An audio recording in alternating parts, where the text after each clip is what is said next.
You know, we have things we can rant about. 23 separate missions to unlock all the content. When we did Dragonspine, and we had to fight that stupid ice flower at the end, maybe 12 to, it was 16, 15 or 16 times. I remember now. It was 15 or 16 times you had to fight it if you wanted to get all the rewards. And it was a pain in the ass because you're going to need at least one fire DPS character. If you're not one of those people, you're fucked, or you have to build one, right?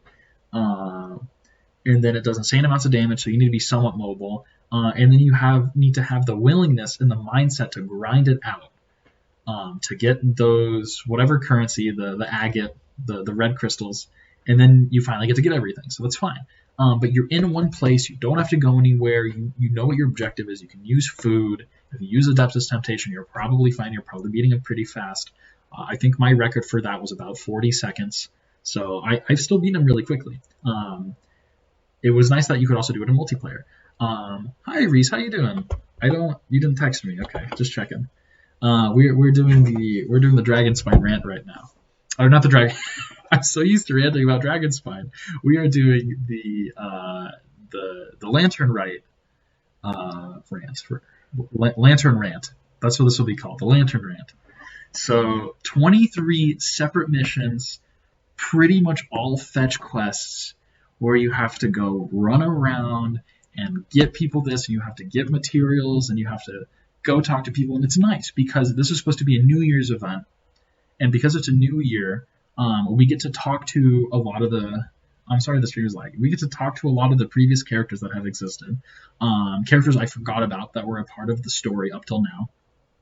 And it was a lot of fun. It was a lot of fun catching up with those characters and seeing what they're doing, and seeing how they celebrate the Lantern Rite. That was the point of the event. And that's why there's 23 separate missions. The issue is that the amount of time dedication, because of the time frame that you have for it, we only had 3 to 4 weeks. I believe it just ended, or it's about to end. We had 3 to 4 weeks to do all the stuff. And I think Mihoyo right now should be aiming to release more batches of quests in between patches than saying releasing them all at once, and you can only do 1 quest a day, and then you have to wait till tomorrow, and then you have to do 9 quests until, I don't know, 5 days from now. But if you're someone who doesn't play Genshin every day, you now have to do all these quests in a very small amount of time, because there's a lot of people who don't play Genshin every day. There's a lot of people who don't have the time to play Genshin every day. So now you have these people who are stuck having to grind 23 quests that take so much damn time. Okay, we're back. There we go. I'm back. There's a lot of good rewards to get, obviously, from this event. But it's just, it feels so strenuous to have to do so many things within such a short time frame. I would have liked to have more events come out and quests come out that revolved around the story of the Lantern Rite, but maybe weren't necessary to the rewards that we ended up getting. Because, of course, it was nice, and I love seeing all the character progression they're trying to do and evolving the story as we slowly approach Inazuma and then from onward. But it just sucked. I love the Theater Mechanicus. Theater Mechanicus was great, but for people who don't like tower defense, that's probably the same thing for them. So now they have double the amount of things that they don't want to do, that they're not enjoying, that they want to do just because of how good the rewards are. But at least the rewards are better. We've seen events where we don't get stuff that's great. That's that great. So it's nice for a change. So I'm very unsatisfied with, you know what, we're going to go back to somewhat unsatisfied. Good rewards, a little too much grind for me. But I'm going to be honest and say worth. I did all of it because it gave really good stuff. So the story quest is fine. Again, we have, this is what I complained about in the last one, is again we have another character that doesn't further the plot. And for anyone potentially watching this on YouTube who plays Dungeons and Dragons and is potentially a game master, a dungeon master, when you have characters playable characters, the people who play the game with you, who are in your party, and they're not helping progress the story, it makes your job a lot harder. So just like in Dragonspine with Albedo, we have another character again where we're like, Xiao, insert story plot, do this shit. And he's like, no, I don't want to. We have a chaotic, neutral character who is not interested in helping to further the plot in any way. So it sucks. It makes it completely uninteresting. I love Xiao as a character. I think he's great. I think he's really fleshed out, and they've done a great job with him. But he's not furthering the plot, and it's annoying. Ganyu's they did a little bit better. I'm going to be honest and say I don't really remember it, but I remember not hating it as much because you can tell that one, she's very passionate about her job, and you pretty much get that thoroughly. And sometimes it's a little bit annoying.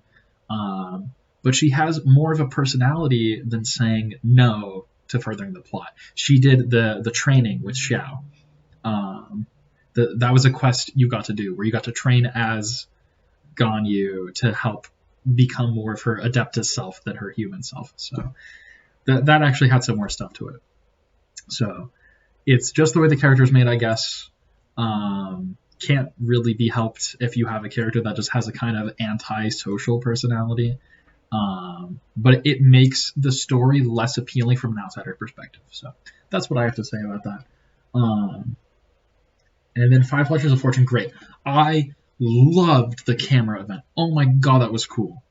I love that so much. I love having to go around the world and find things to take photos of. And then if your friends still need to complete the event, you can help them out with it. Every single mini event should be like that. That should set the standard. Perfect fucking job. It was so good. We need more events like that. Just perfect event. I hope that comes back too as a returning thing. I heard that it might. How satisfied are you with the following aspects? Quest content.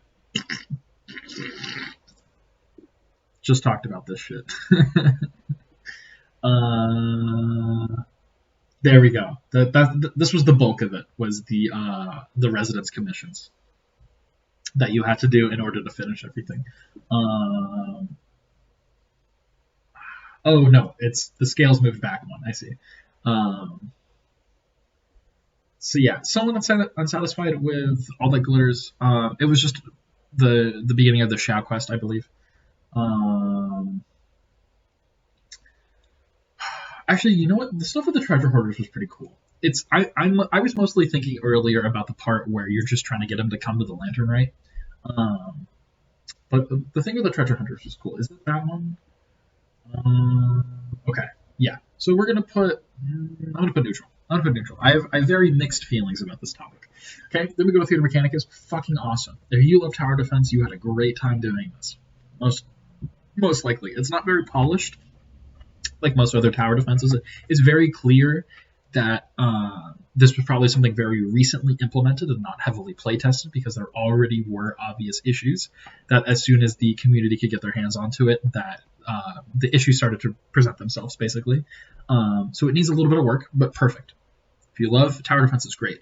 I would love to see some kind of more immersion for players who are not as into tower defense, or is how to teach people how to play tower defense a little bit, like a little bit of tutorial. I know there was a little bit of how to place towers, but not really so much of like what you should be going for and where to place your towers is super important in tower defense. Because you usually never want stuff right in the front, you usually never want stuff right in the back. You want to maximize the amount of area of range that your towers have. So great, but maybe a little bit more immersion for new players. The joy from the gameplay. Sure. Because this isn't really talking about anything specifically. Alright, we're back. I don't know what it means by joy from the gameplay. I'm assuming it's from in general. So just gonna say it's fine. I wouldn't want to give him a bad score for something I don't really understand. Event rewards, fantastic. This was a big poo-poo. If you wanted everything, you had to put in a lot of work. Even if you just wanted the free 4-star character, you had to do, I think, 18 or 19 of the 23 quests. And then the clarity of the event rules and props. Sure, fine. Don't really care. Nice. How do you feel about the amount of fucking... Ugh. Talked about this enough already. Way too many. Way too many. Theater Mechanicus was great. We talked about that. How difficult have you found?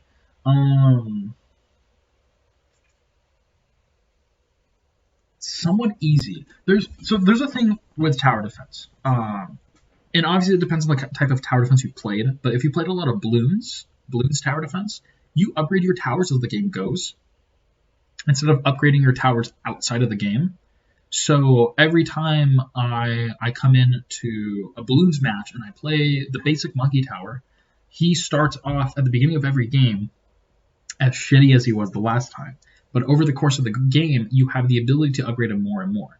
And the ability to upgrade him in-game, like his final stage will be locked until you've played a certain amount of Bloons games. So obviously that's different. That's kind of like how we get the power-ups for the towers outside of the game. That could be something that's a part of it. But in terms of upgrading their stats and giving them more things, we didn't have any of that in-game. So now what you have is the difficulty of Theater Mechanicus is determined by the strength of the towers as soon as you hit level 5, and then the strength of the enemies and the types of maps. That's it. Because the towers can't get any cooler, I guess. They don't get any more abilities after you get all of them to level 5. Obviously, some of them cap at level 3. I mean the main elemental towers and then the physical damage tower.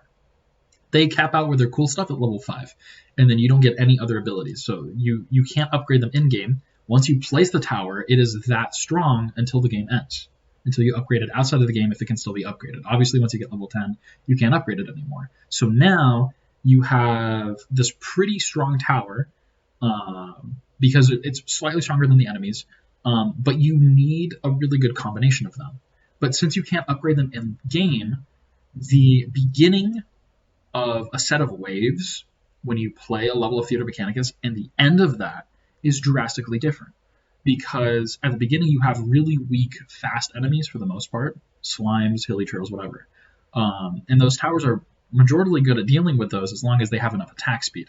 And then by the time you get to the end, it's just a stat check, is what it can be called in other games. It's just the sheer amount of damage your towers can do because they don't have any other kinds of abilities other than the cryo tower or than the electrocharged elemental reaction. So that's all you have. Because you can't upgrade the towers anymore, the waves can be more complex. If you've maxed out your towers and you've put them in a good configuration at a good part of the map, you either do really well, maybe a few monsters get through, or you lose. That's it. It's by I want to say like it's bimodal. the outcome, there's only 2 outcomes basically. So you either win pretty well or you just lose completely.